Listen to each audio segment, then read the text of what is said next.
Ya, kita lanjut ya ke soal nomor 21. Perhatikan contoh penerapan sifat koloid berikut. Contoh yang merupakan penerapan sifat adsorpsi. Adsorpsi itu penyerapan pada permukaan saja ya. Ya, kita cek untuk poin ke-1. Sorot lampu mobil pada saat berkabut, ini adalah contoh penerapan efek tindal. Oke ya. Nah, berarti salah ya, Dek. Efek tindal.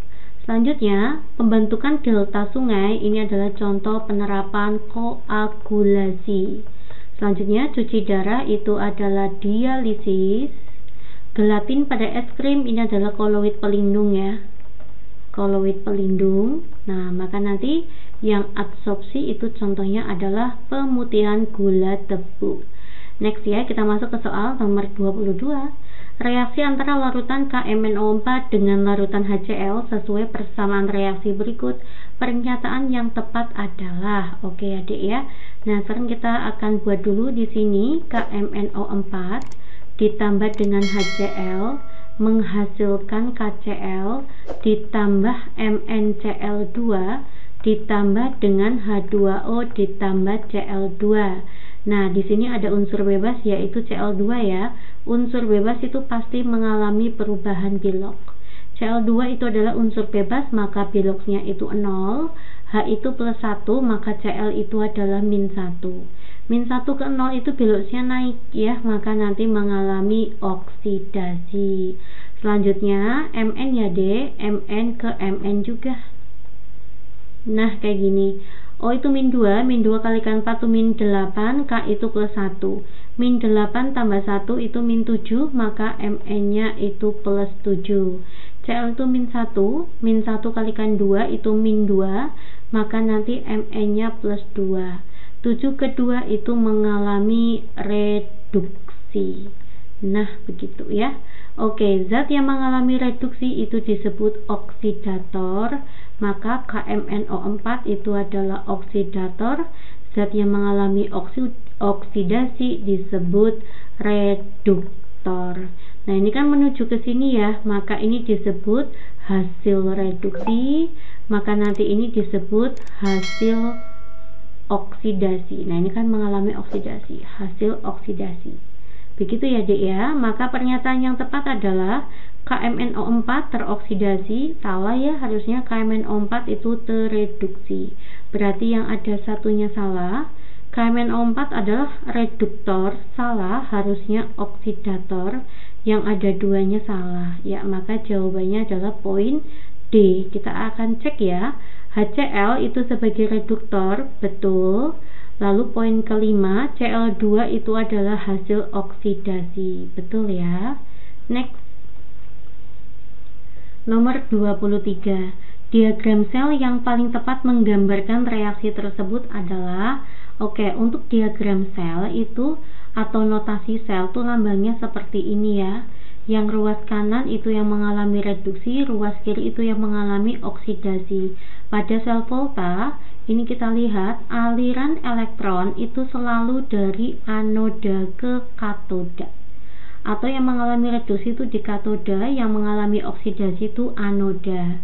Nah, berarti anodanya itu aluminium, katodanya itu adalah Zn. Ya, maka nanti yang direduksi itu Zn ya. Zn itu mengalami reduksi. Reduksi itu biloksnya turun. Nah, ini kan Zn-nya tuh Zn biloksnya 2 plus ya. Maka biloksnya turun, Zn 2 plus menjadi Zn0. Kalau oksidasi itu biloksnya naik, maka nanti aluminium menjadi Al3+. 3 plus itu dari senyawanya ya. Cl itu min 3, maka nanti Al-nya plus 3. Ini jawabannya untuk notasi selnya. Jawabannya adalah poin B. Next ya. Kita ke soal nomor 24. Pada elektrolisis larutan tembaga 2 sulfat yaitu CuSO4 ya, terjadi reaksi seperti ini. Ini berarti reaksi di katode ya. Massa Cu yang terbentuk, massa Cu yang terbentuk adalah 6,35 gram. Atom relatifnya Cu 63,5, 1 Faraday 96500 kolom ya. Dari data tersebut, maka yang benar adalah reaksi tersebut terjadi pada katode, betul ya. Ini adalah reaksi reduksi. Kalau reduksi itu elektronnya ditangkap, itu pasti di katode ya. Katodenya itu nanti Cu, anodenya itu asam oksi, maka nanti yang 2H2O. Paham ya? Poin ke-1 adalah pernyataan yang benar. Listrik yang diperlukan itu adalah 0,2 Faraday. Oke, dari rumus gimana ya? Rumusnya kayak gini. M itu rumusnya adalah E kalikan F. Masanya itu adalah 6,35. Apa itu rumusnya E? Rumusnya E itu atom relatif dibagi bilox. AR-nya itu 63,5. Lah biloxnya Cu berapa? Biloxnya Cu itu adalah 2 dikali dengan Faraday. 63,5 dibagi dengan 6,35 itu adalah 10. 10 dibagi 2 itu adalah 5. Maka nanti Faradaynya adalah 1/5 atau 0,2. Betul ya dek ya. Poin 2 pernyataan yang benar. Next ya, poin ketiga, muatan listriknya apakah 19.300 kolom? Kalau mencari kolom itu rumusnya hanya I kalikan T. Oke. Atau misalkan kita buat dari massa ya. M itu rumusnya adalah EIT dibagi dengan 96.500. Nah, Q atau kolom itu sama aja IT. Berarti E ya, ini kan E-nya saya tulis dikali dengan IT itu sama aja kolom dibagi dengan 96.500. Masanya nanti kita masukkan ya, 6,35. Saya langsung aja dikali 96.500. E itu adalah atom relatif bagi bilox 63,5, biloxnya Cu adalah 2. Nanti kolomnya ketemu ya. 6,35 dibagi 63,5 itu adalah 0,1. Maka nanti rumusnya Q adalah 9650 dikali 2. Oke. Maka nanti Q-nya itu adalah 0. 5 kalikan 2 10, 6 kalikan 2 12, maka 13. 9 kalikan 2 18 tambah 1 19. 19.300, maka betul juga ya. Oke, 1 2 3 itu betul. Ini berarti salah. Nah, kita cek poin keempat ya. Poin keempat, elektron yang digunakan sebanyak ini.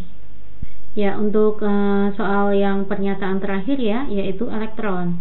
Mencari elektron yang terlibat, kita akan mengacu kepada ini ya, pada 1 mol ya. Pada teori 1 mol elektron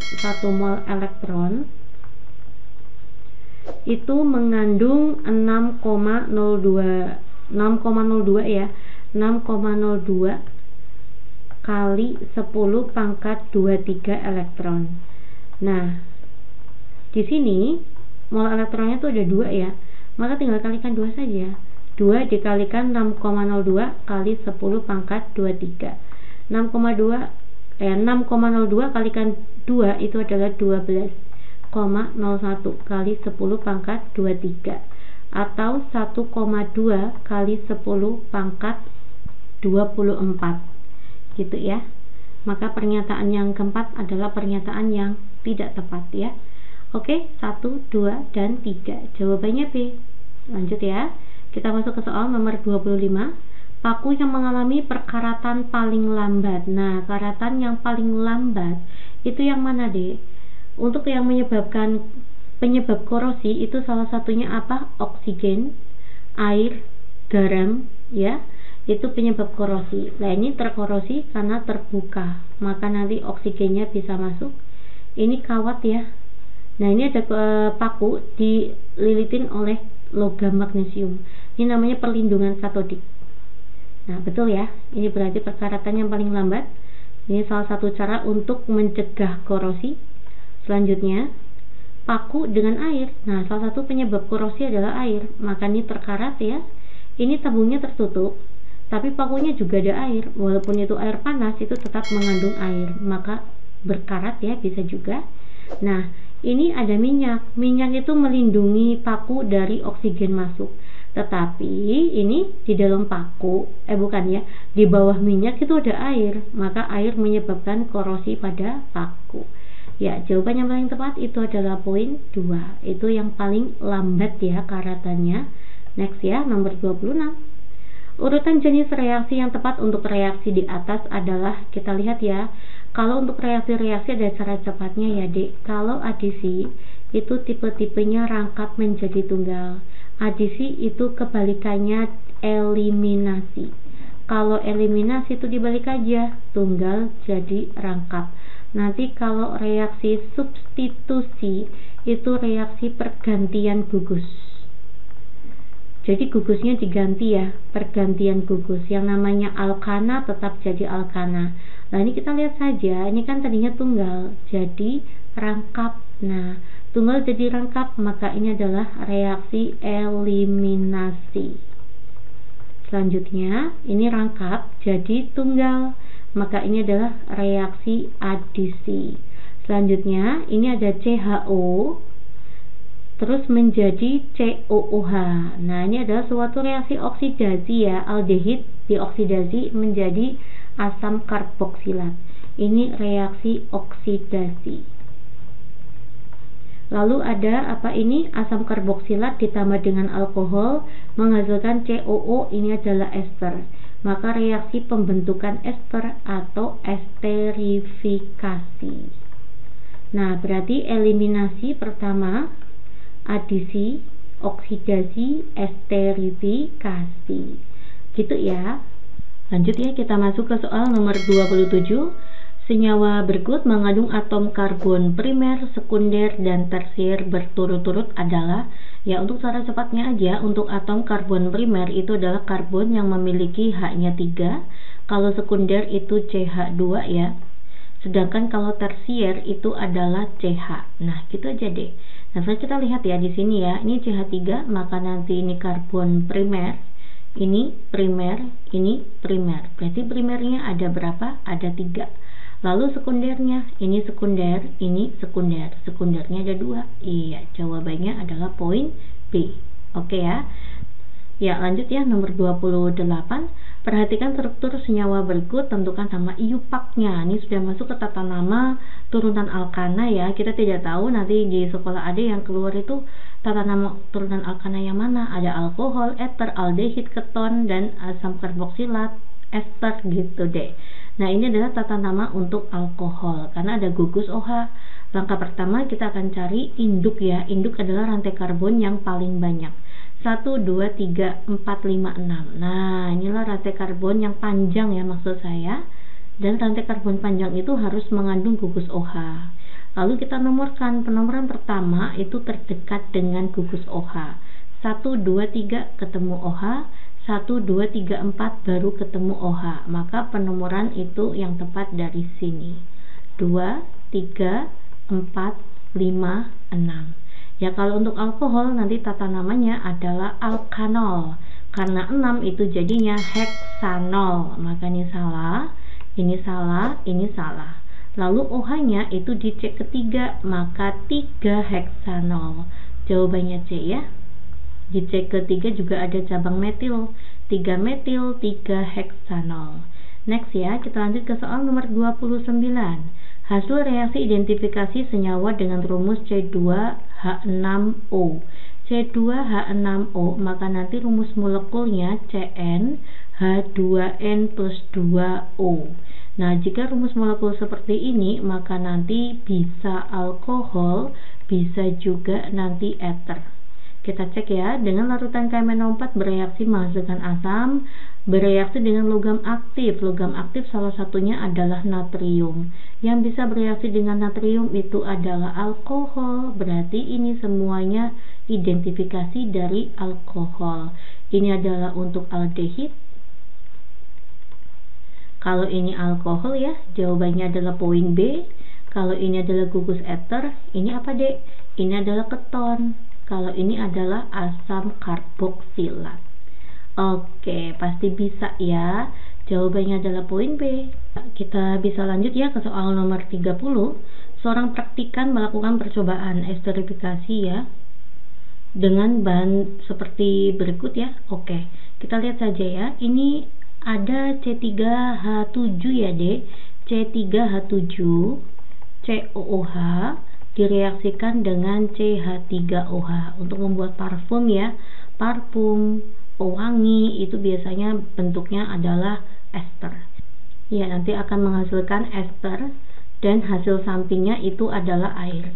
Kita akan coba ya, C3H7, maka nanti CH3, CH2, CH2, lalu di sini ada COOH. Nah, direaksikan dengan CH3OH. Nah, gitu deh. Nah, di sini nanti adik kalau buat itu ke kanan ya, saya taruh ke bawah karena nggak cukup ya. Maka nanti CH3, CH2, CH2, CO. Nah, lalu H-nya lepas, OH-nya lepas, itu jadi H2O. Nah, H yang lepas diganti oleh CH3, maka jadinya OCH3. Inilah gugus es. Ya, inilah hasil esternya ya. Tata nama ester itu adalah alkil alkanoat. Yang sebagai alkil tuh yang ini. Ini adalah metil. Nah, ini ada berapa, Dek? 1, 2, 3, 4. Kalau 4 berarti butanoat. Metil butanoat. Iya, jawabannya itu adalah poin A. Next ya, kita masuk ke soal nomor 31. Paracetamol adalah obat analgesik dan antipiretik yang umum digunakan untuk meredakan nyeri dan menurunkan demam. Senyawa ini bekerja menghambat enzim sikloginase sistem saraf sehingga mengurangi produksi ya. Paracetamol mengandung senyawa kimia turunan benzena yang mengandung gugus hidroksi itu OH, dengan posisi para dengan gugus amida. Oke ya, jadi gambarannya amida itu NH3 ya, Dek ya. Gugus amin. Ini contoh ya, ada NH3. Posisi para itu kayak gini. Ini adalah orto, ini meta, di sini ada para. Nah, gugus para di sini berarti hidroksi. Nah, kayak gini. Nah, ini kalau misalkan kalian nggak ngerti ya kandungan paracetamol, ini untuk gambarannya ya. OH-nya berada di posisi para untuk amida. Ini berarti salah ya, Dek. Nah, ini nggak ada gugus amidanya ya, salah, ini juga salah, ini juga salah. Maka jawaban yang tepat adalah poin B. Ini ada amida, lalu ini kan ada orto, meta, para. Nah, ini OH-nya di posisi para dengan amida. Oke ya, jawaban yang tepat adalah poin B. Next, lanjut kita masuk ke soal nomor 32. Perhatikan persamaan reaksi berikut ya. Nama senyawa, hasil, dan jenisnya. Ini adalah suatu reaksi apa? Reaksi benzena ya, yang disubstitusi atau pergantian gugus. Misalkan saya buat ini kan, kalau benzena kan H-nya semuanya ya, jadi C6H6. Kita reaksikan dengan CH3Cl. Nanti H plusnya lepas, ini Cl-nya juga lepas, akan menghasilkan HCl. Nah, H plus yang lepas itu disubstitusi atau diganti oleh CH3. Maka hasil akhirnya di sini adalah CH3. Nah, karena ini CH3 yang masuk, CH3 itu termasuk alkil. Nah, maka disebut alkilasi. Reaksinya adalah alkilasi ya. Maka ini salah, ini salah, ini iya, ini ya, ada 3 ya. Alkilasi, alkilasi, alkilasi. Nah, ini adalah hasilnya. Ini bisa kita namakan metil benzena ya. Alkil benzena, atau bisa kita namakan toluena ya. Oke. Jadi yang tepat yang mana? Jawabannya adalah poin D. Jadi reaksi benzena itu ada alkilasi, ada sulfonasi, nitrasi gitu ya. Oke. Selanjutnya kita masuk ke soal nomor 33. Berikut ini tabel beberapa jenis polimer dan monomer pembentuknya. Pasangan polimer yang terbentuk secara kondensasi. Ada adisi, ada kondensasi ya. Cara cepatnya untuk mudahnya kalian memahami, kalau adisi itu monomernya umumnya tuh memang memiliki ikatan rangkap ya. Nanti biasanya monomernya dalam bentuk ena gitu ya. Kayak contoh etena itu berarti adisi gitu. Isoprena ada enanya, oh ini berarti adisi gitu ya. Berarti kan ada 1 sama 3 nya salah ya, Dek. Salah. Oke. Lalu ada kondensasi. Kalau reaksi polimerisasi kondensasi umumnya itu di monomernya itu ada gugus fungsi ya. Gugus fungsi itu apa Mbak? Bisa ester, bisa alkohol, bisa ada NH2 gitu. Ya, itu aja cara cepatnya. Protein, ya betul, protein itu monomernya asam amino, dia menggunakan kondensasi. Karena di dalam asam amino itu ada gugus apa Dek? Ada gugus NH2 sama asam karboksilat ya. Oke, amilum juga nih. Amilum tuh monomernya glukosa. Glukosa itu mengandung gugus aldehid. Jawabannya adalah 2 dan 5. Nah, kalau PVC itu adisi ya. Ini adalah polivinyl klorida, rangkap jadi tunggal. Monomernya kayak gini, Dek. Nah, ini monomernya. Ya, ada ikatan rangkap. Ini adalah vinyl klorida. Oke. Next ya, kita masuk ke soal nomor 34. Sampel yang mengandung inti benzena. Oke. Ini kan kita sedang uji coba makanan ya. Kalau dengan buret itu artinya makanan tersebut itu mengandung protein. Kalau makanan mengandung protein ditambah buret itu pasti akan berubah warna menjadi ungu. Ya, ini berarti bukan protein. L sama M salah ya, Dek. Ini salah.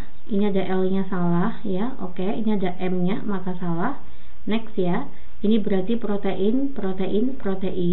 Kalau proteinnya mengandung inti benzena, maka diuji dengan santoproteat itu akan menghasilkan warna jingga atau orange ya. Maka jawabannya itu adalah poin K dan O. Oke, kita bisa lanjut ya ke soal terakhir nomor 35. Semangat ya, Dek ya. Beberapa sifat karbohidrat di bawah ini merupakan sifat dari sukrosa. Sukrosa itu salah satu jenis disakarida ya. Karbohidrat itu dibagi menjadi 3 ya, monosakarida, disakarida, dan polisakarida. Kalau disakarida sendiri itu ada 3. Hafalkan males, MLS, males. Jadi ada apa aja? Ada maltosa, ada laktosa, dan ada sukrosa.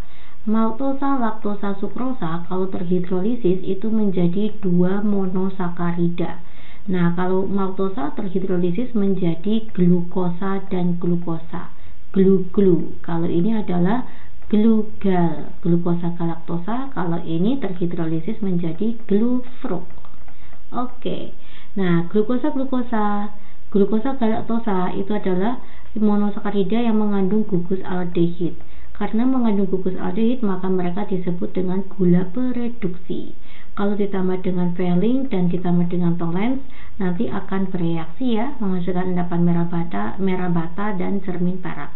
Tetapi kalau untuk fruktosa adalah gula yang mengandung gugus keton. Maka sukrosa itu karena di dalamnya ada fruktosa, maka dia bukan gula bereduksi. Oke ya. Jadi tidak mereduksi valine itu betul, artinya tidak bereaksi dengan valine. Bereaksi dengan tolens salah ya, karena sukrosa itu ada gugus keton. Terdiri dari glukosa dan fruktosa. Betul ya, ini 3 juga betul. Merupakan polisakarida. Salah ya, dia adalah disakarida. 1 dan 3 jawabannya A. Semangat ya belajarnya ya, Dek. Semoga bermanfaat. Assalamualaikum.